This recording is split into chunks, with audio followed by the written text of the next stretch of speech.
Hello everyone, this is Moshe, the Electric Israeli and FSD. If you're new, please subscribe and help me change the world one electric car at a time.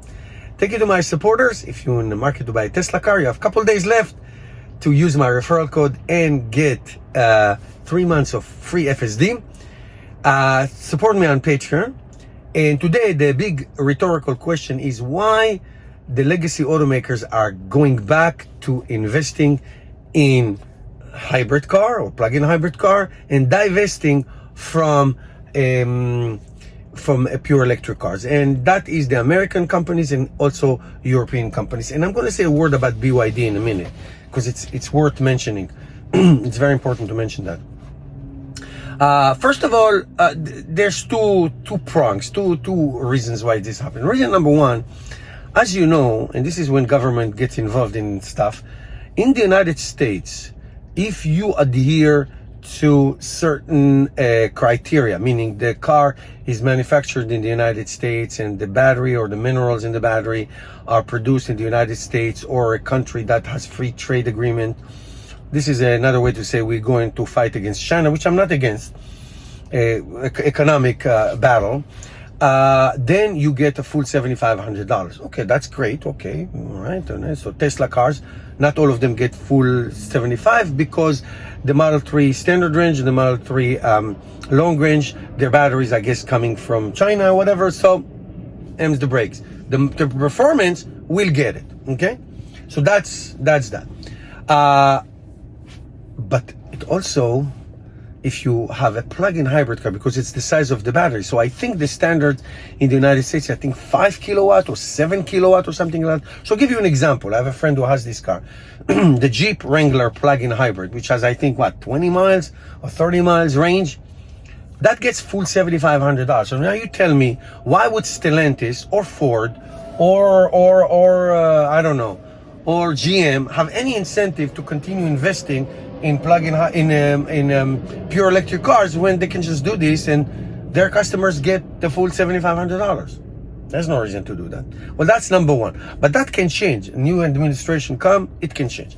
Reason number two, and that's more important because it is you can use it for all the other car companies, is because they just did not figure out how to make money on cars. Even Rivian and Lucid, which only make pure electric cars, they're still using thousands of dollars. Tesla almost went bankrupt in 2008 and in 2018 because they basically ran out of cash.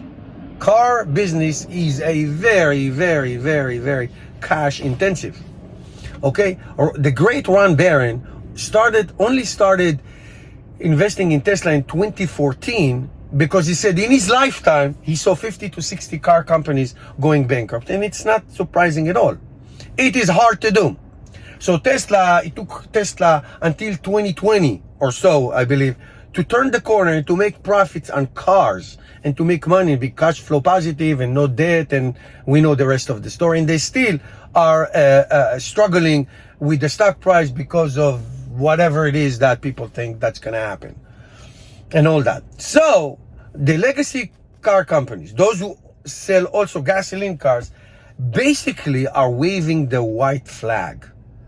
Basically are waving the white flag and reinvesting in hybrids. Now, this is so dumb and so stupid because we know, and I'm an example, and I'm sure if you are owner of an electric car, and by the way, any electric car, the overwhelming majority of people who own an electric car do not buy a gasoline car anymore. There is no way on heaven, on earth, or any place that I will buy a non-electric car, a hybrid car or whatever it is. There is no way I'm going to do that. Just no way. Not happening. Will never happen. And so if the world is going to pure electric cars, and you see the numbers, they go up every single year, both in the United States and China, forget it. Norway is practically all electric. Then why do? So what's going to happen? What's going to turn the corner? Basically, bankruptcies. Bankruptcies is like a hurricane. A hurricane comes and kills all the dead trees. We said that it hurts people, but that's basically cleans up the forest and let healthy trees stay and new ones to come up. So bankruptcy can sometime clean up all the junk and bring new to the system. And so legacy car makers will have to bankrupt, to reassemble themselves, merge, and reinvent themselves in the pure electrics, because it is just a fact that this is not the future, this is the present. For example, right now I'm sitting in a supercharger in Fort Lauderdale, okay? I'm in my Tesla, and right next to me there's a Kia car. Watch, see the Kia car, this guy, and he is charging in a Tesla supercharger. He's going to probably use an adapter because he can. So the vision of Tesla to have a pure electric car with supercharge that is open to everybody else is what made it what it is. So the other legacy companies that have no vision, zero. Okay, here's a battery, I'm going to shove it into a gasoline platform and I hope to sell it to you like Ford F-150. Okay, or the Silverado, or the Hummer EV, and on we go. That's the story. All right, guys, thank you for watching, and I'll see you in the next video.